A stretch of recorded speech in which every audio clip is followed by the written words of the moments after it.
Di saat rakyat hendak menggelar pesta demokrasi, penurunan tayangan iklan Anies Baswedan di media Videotron memancing sorotan. Ya, Anies menilai pemilu semestinya menjadi ajang bagi rakyat mengekspresikan pandangan politiknya.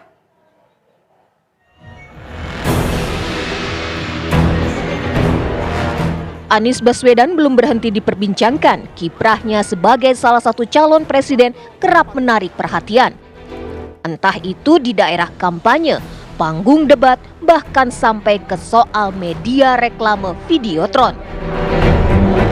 Menjadi ramai lantaran Videotron yang menampilkan calon presiden nomor urut 1 dengan konsep ala idola K-pop itu disebut-sebut diturunkan dari penayangan lebih cepat dari kesepakatan.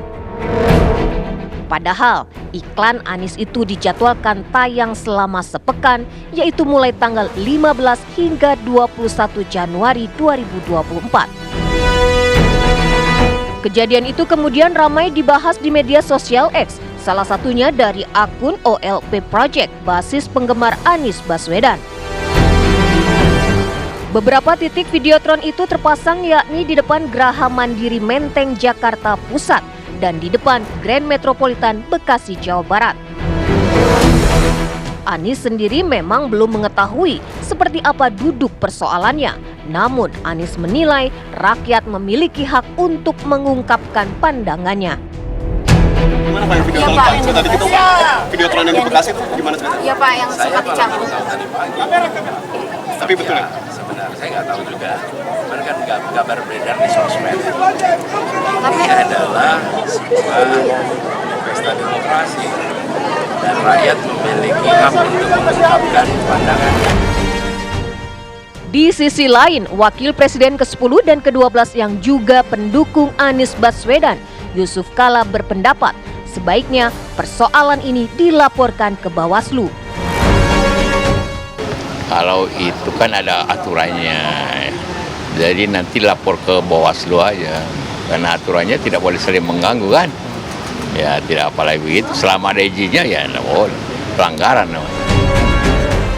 Perihal penurunan tayangan iklan Anies dari Videotron yang disebutkan lebih cepat dari kesepakatan, pihak Bawaslu Kota Bekasi mengaku belum mengetahuinya.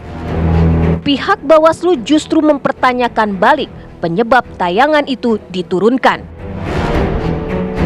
Yang mana tuh di take down-nya gara-gara apa? Iya, belum tahu. Suatu hal yang tidak bisa disebutkan oleh pihak terkait. Ya harus disebutkan dong, harus jelas. Jangan ngelempar isu terus kemudian nanya ke kita. Di take down-nya kenapa? Kan harus jelas dulu nih. Ya kan, sehingga saya bisa memberi keterangan kepada teman-teman. Gitu loh, harus dicari tahu dulu. Jadi jangan seolah-olah ini digering dulu, di take down Bang. Di take down-nya kenapa dulu? Kan begitu. Nah, ini agar bersikap netral kan Bawaslu ya dipandangnya, artinya akan melakukan ini jemput bola. Lah ini kan makanya teman-teman kan memberikan informasi, Bang ada kasus begini misalkan. Nah nanti kita akan telusuri kalau itu jadi informasi awal.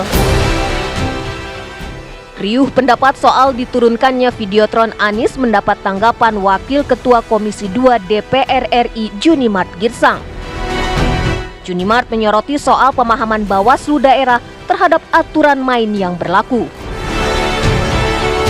Ini kan Bawaslu ini khusus di daerah ya, tidak paham tentang perbawaslu, tidak paham mereka itu. Ya, mereka itu menurut saya itu dalam rapat kemarin saya sampaikan juga ya, ini Bawaslu di daerah ini dendam kekuasaan. Ya, dendam kekuasaan artinya apa? Artinya mereka merasa berkuasa dan mereka otoriter ya. Ya. Menertibkan APK secara pelanggar hukum. Kan tidak boleh juga. Loh, coba dibayangkan ketika satu baliho atau billboard diturunkan ternyata salah, rusak, kita minta mereka pasang kembali. Itu kejadian ada begitu. Nah ini kan menjadi contoh yang harus diperbaiki ke depan supaya betul-betul demokrasi itu berjalan lancar. Nah, yang saya lihat sebenarnya Bawaslu Pusat itu kurang mengedukasi. Pesta demokrasi selayaknya menyediakan ruang bagi rakyat mengekspresikan pandangan politiknya.